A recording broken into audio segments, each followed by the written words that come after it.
now talking to Shenton. Thanks for coming along, Shenton. No worries. You've done a talk today on glaucoma. Can you tell me a little bit about what you've been talking? Yeah, sure. So I did an overview of glaucoma today, and really I wanted to try and pick out the things that were really relevant to GPs because glaucoma is a difficult one, you know. I think in terms of GPs, they can't really diagnose it.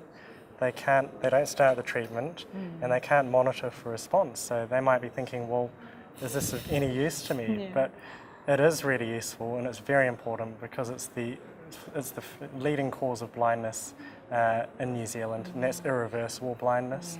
And it's the second leading cause of blindness worldwide, and 50% of it is actually undiagnosed in our community. And we're inundated with these images on the internet of blackness and darkness encroaching on someone's vision, and you might be thinking, well, how come they don't go and see their GP or their optometrist with this? And it's because it's actually asymptomatic, and that glaucoma leads to an absence of vision. And by that I mean, you know, if you imagine looking straight ahead, and this is what I tell my patients, if you're looking straight ahead, you can't see what's going on behind your head. But with glaucoma, it's like that, but it's just crept around until it gets so bad that eventually they present, and you can't undo that damage. So we're counting on GPs to think about this, and for example, in anyone over 45, they should really be trying to detect this condition with a routine optometrist visit and just a well eye check. And there are risk factors that we can look for.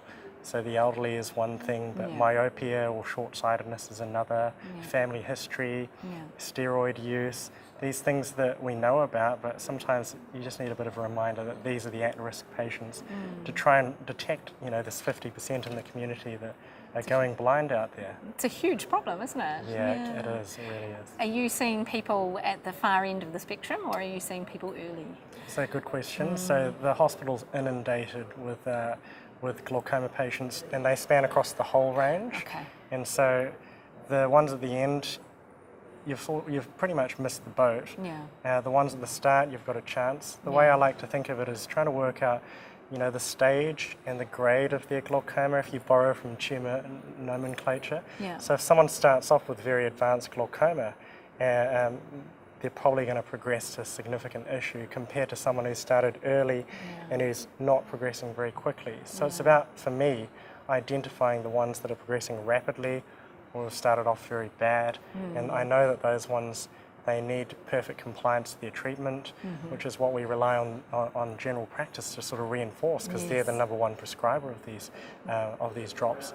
And not only that, I need to decide on those rapid progressors. Do they need more aggressive treatments? Do they need surgeries? That was one other thing I wanted to touch on with the GPs today, was that, you know, the traditional surgeries are still there. That's trabeculectomy and tube surgery. But there's a whole range of these minimally invasive glaucoma surgeries now available, and those are available in public and private, and they carry a lot lower risk profile, perhaps not as powerful in their effect, but not everyone needs that power.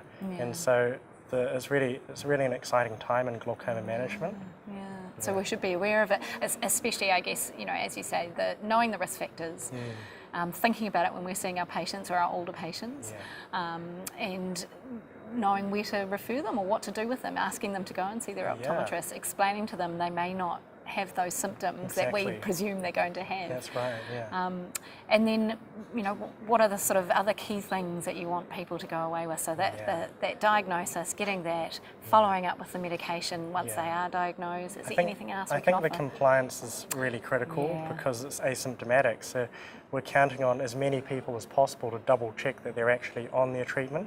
And there's barriers to compliance, obviously, because they're getting no benefit, and these treatments, they can give red, irritated eyes. So I guess it's about watching for true side effects like a drop allergy, reporting if there's issues like significant drop intolerance, so that we can think of alternative treatments like these minimally invasive procedures or like office-based laser treatment of glaucoma as well.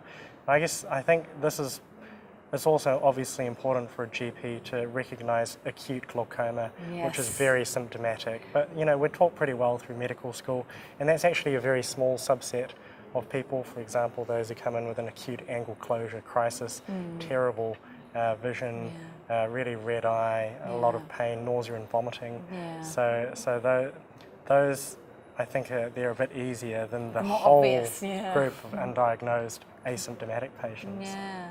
Well, look, that's fantastic, Shenton. I think really important topic and a really important thing to flag to GPs of something that we probably don't always think of in our consult. So thank you for talking to me today. No worries. Thank you. Great.